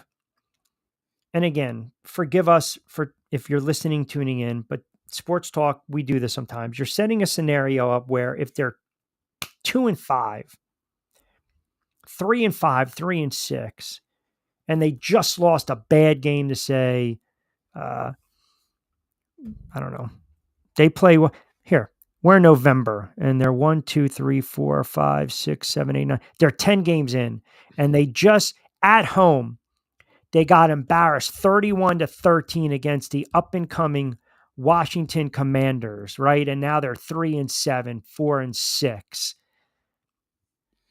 You're asking, heads would be on fire, heads would roll. You're asking an owner, or you're wondering if an owner would make a head coaching change. And we'd have to do a deeper dive. Like, what are we looking at? A team that offensively has struggled. They didn't show up. They're blowing games. They're getting blown out. It's different. Andy Reid, they quit. They quit for Andy Reid. They went up to New York and lost 42-7 against the Giants. Chip Kelly, they had the bad loss against Tampa, the bad loss against Detroit, the bad loss against Miami. He looked like a dead man walking. You knew his time was done. Sirianni is a season plus removed from taking this team to the Super Bowl. So I don't know how much of that you factor in a potential decision where if it does go south, you get rid of them. You and I and a lot of people that have tuned in and a lot of guests we've had on, we all believe that Sirianni should have been fired after last season. Yep. Because of the slide, the antics, the tantrums, the theatrics, and the disconnect with the franchise quarterback. But now that you brought in these coordinators, if they are a 3-5, 3-6 team, then yeah, maybe that happens. My man Angel down there in Tampa, we like to call that, he's buffering right now as we speak. He's buffering 727-858-6650. He is buffering. There he is. All right. We'll take you're all good. We'll take a quick timeout. We got about 10 to play with on this Wednesday edition of The Drive, 727-858-6650. Don't forget, log on SR1029thegame.com. Download the app, Sports Radio 1029 FM, The Game, Southwest Florida's newest game in town. 15 to play with. Adopt US Kids presents What to Expect When You're Expecting a Teenager. Learning the lingo. Today I'm going to help parents translate teen slang. Now, when a teen says something is on fleek, it's exactly like saying, that's rad. It simply means that something is awesome or cool. Another one is totes. It's exactly like saying, totally, just shorter. As in, I totes love going to the mall with Becca. Another word you might hear is jelly. Jelly is a shorter, better way to say jealous. As in, Chloe, I am like so jelly of your unicorn phone case. You don't have to speak teen to be a perfect parent. Thousands of teens in foster care will think you're, rad just the same. To learn more, visit adoptuskids.org. A public service announcement brought to you by the U.S. Department of Health and Human Services, Adopt U.S. Kids, and the Ad Council. This is the story of a very special woman. In a matter of seconds, she turned herself into a great mathematician or an entrepreneur. her knowledge was limitless and still is. She could also make monsters disappear, especially those that lurked in the shadows under the bed. Once, this woman put back together a teenage girl's broken heart, which had been shattered in 1,000 pieces, just by giving her a bear hug. She masqueraded as a regular person at work, but as a superhero at home. Everyone knows her as Gabriella. I still call her Mom. Your hero needs you now, and AARP is here to help.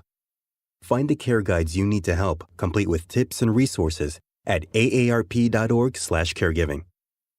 A public service announcement brought to you by AARP and the Ad Council. Don't forget to get social with us. Follow Q at Rich Q on Q. And now, back to Q.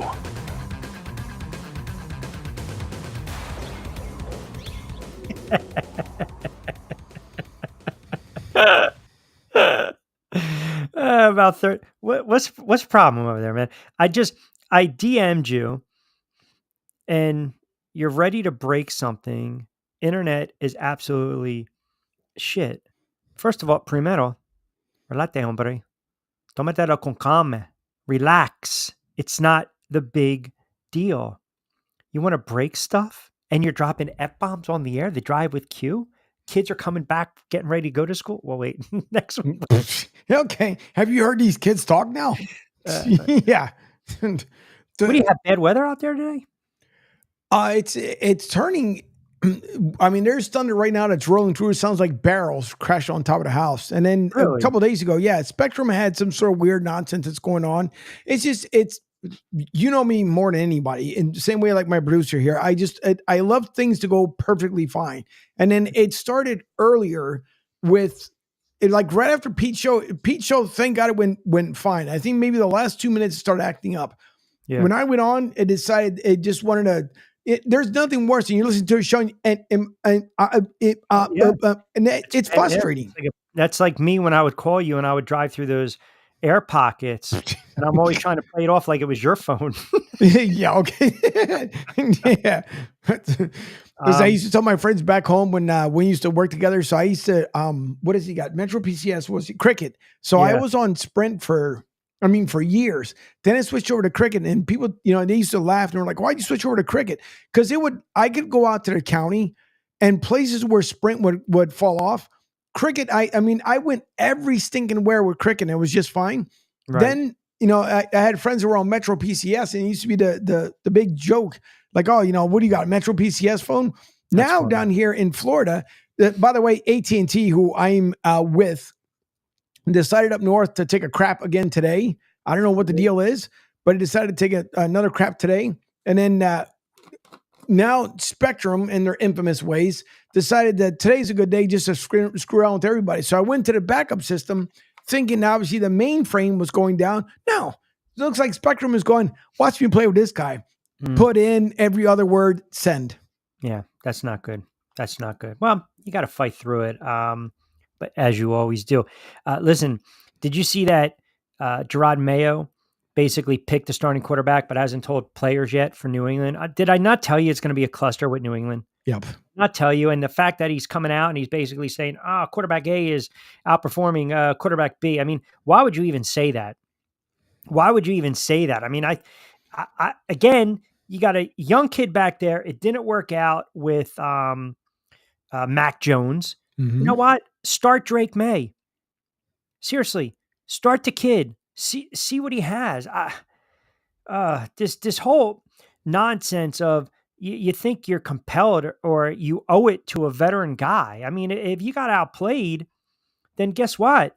You got outplayed, man. It's like the same nonsense. May basically outplayed Brissett. Now, everyone's sitting there, a couple guys that I know are Pats fans as well. And I don't know where Pete stands on this. And maybe people are saying that, hey, listen, don't rush the kid. I think sometimes you got to throw him. You got to throw him there. And you basically have to just, baptismal by fire, right? That's how I look at stuff. Sometimes you got to go baptismal by fire and just see what they have. And it doesn't look like that's going to be the case, but again, sometimes I think these coaches, they outthink themselves.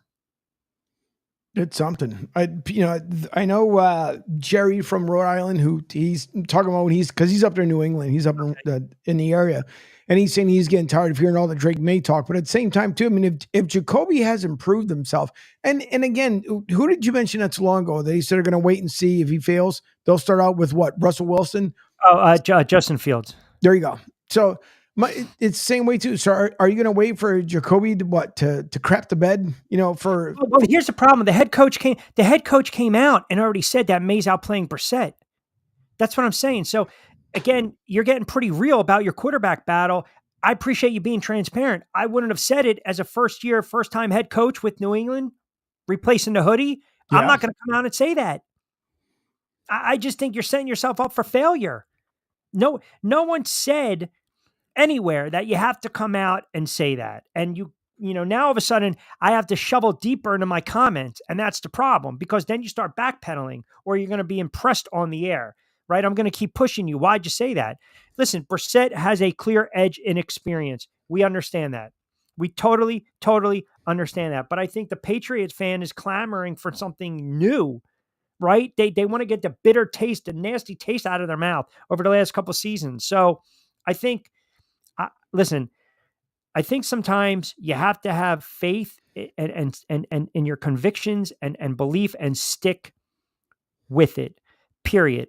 And I bet you he's probably going to go the Tomlin route, go to the veteran. If the veteran falters, get the kid in there and never look back, as opposed to go with the kid. If the kid struggles, loses his confidence, come on, man, suck it up. Then why'd you draft him in the first place? You did all those tests. You spoke to him. You looked him in the eye. You understand what kind of man he is. If he struggles, he's going to have to overcome adversity. This is life in the NFL. Put your big boy pants on a Sunday. It's not a Saturday anymore. So if you have a couple bad stretches, don't get discouraged. And that's where the head coach has to coach you up. So it's like two schools of thought.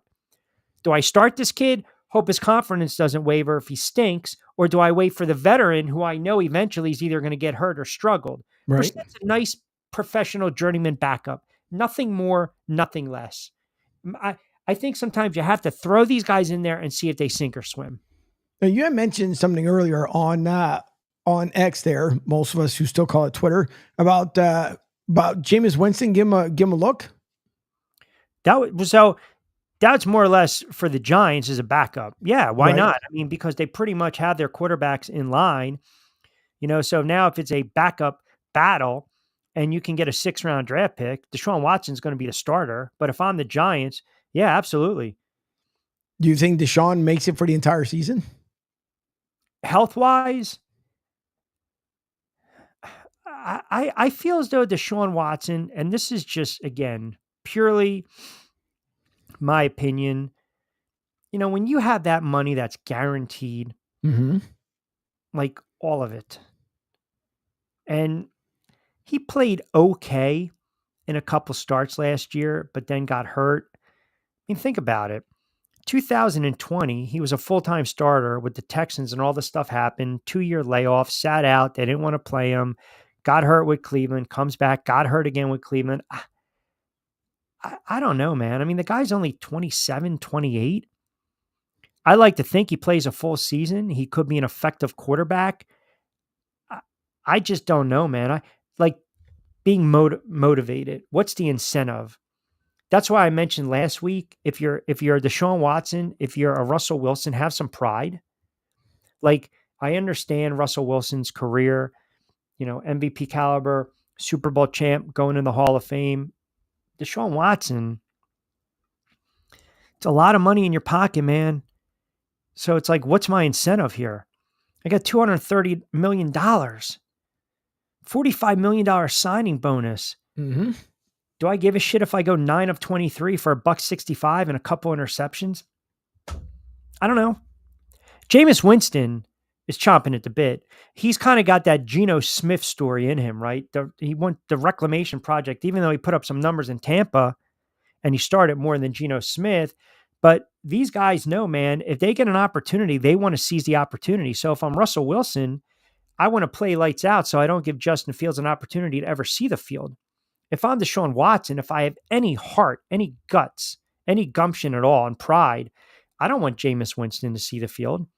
I don't want to see these backups take my spot. I want to go out and I want to perform. I want to play 17 games. I want to play at a high level. I want to conduct myself like a pro, represent the franchise the way I'm supposed to, the way they paid me, and go out and ball and be successful. Now, the other caveat to that, Angel, is that the AFC North is a tough as balls division. Seattle, Baltimore, Cleveland, Pittsburgh's going to win a divisional game here and there. So it's not a given Cleveland's going to have a big season. And to your point, it's not a given that Deshaun Watson's going to be healthy for 17 games. But yeah, I just brought it up because, you banked all that money. What's the incentive? What's the motivation?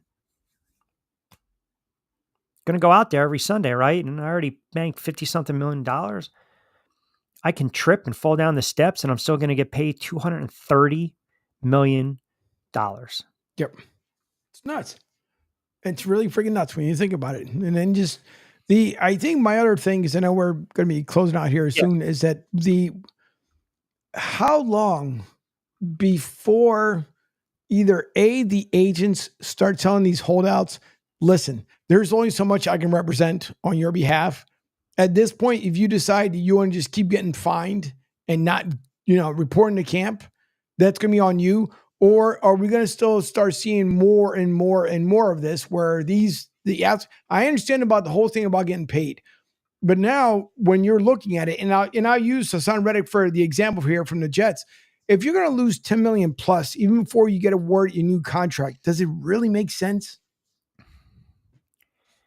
Well,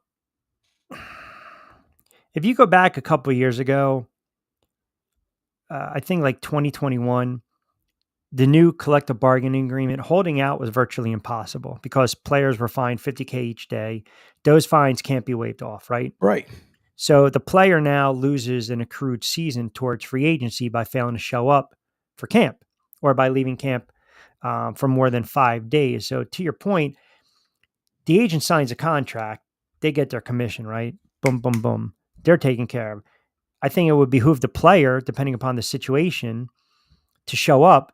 But in this example of Hassan Reddick, Jets pretty much already knew this guy wanted a new contract, right? So I don't know how much of the agent telling him, hey, man, just show up and do what you need to do, put on the uniform, be the good soldier and go out there and play. But the problem now is you got this holdout. He's got no reps in, not working out the rust, not with the team. Is it possible he's going to play week 1? Despite a holdout? In theory, could he suit up for week 1? Yeah. But right now you got an impasse. You got the fork in the road between Reddick and the Jets. And Robert Saleh basically talking about, he might be available for Monday Night Football against the Jets. I don't know. I don't know what's going to happen with Reddick, but the Jets also knew this. The Jets knew he wanted a new contract. They did, right? And Hassan Reddick also, when you go out there and you meet the press for the first time and you basically say, to paraphrase, I got a lot of left in the tank and I'm going to show up and be a pro and I'm ready to go. And then you don't do that. It's a bad look on your face. So, yep. All right, brother. Got to start wrapping it up. Good stuff with the text messages. Appreciate you guys chiming in. Also on social. Don't forget, start the week off with Pete Shepard Show Monday to Friday, 7 to 10. Monday to Friday, 7 to 10 with the Pete Shepard Show. Martinez and Company, 10 to 12, Monday, Wednesdays, and Friday. So you'll catch Angel again on Friday and myself as well. The Drive with Q from 3 to 5. Download the app as always. Getting a lot of eyeballs. We appreciate it greatly. Don't forget, you can also check us out, sr1029thegame.com, YouTube channel, Broad Street South, Rich Q on Q. Follow Coastal Sports Network on all social media platforms, Facebook, X, and IG. I guess, as we still call it, Twitter. But with that being said, good stuff from Lloyd Vance hopping on as well. Friday, a lot more NFL. We'll get in some baseball, pennant races, stretch races, updated NL, AL, Cy Young, MVP odds, big series for the Fightins against the Braves. So we'll recap a lot of baseball. We'll get you set for the weekend in college football as well with some of my picks.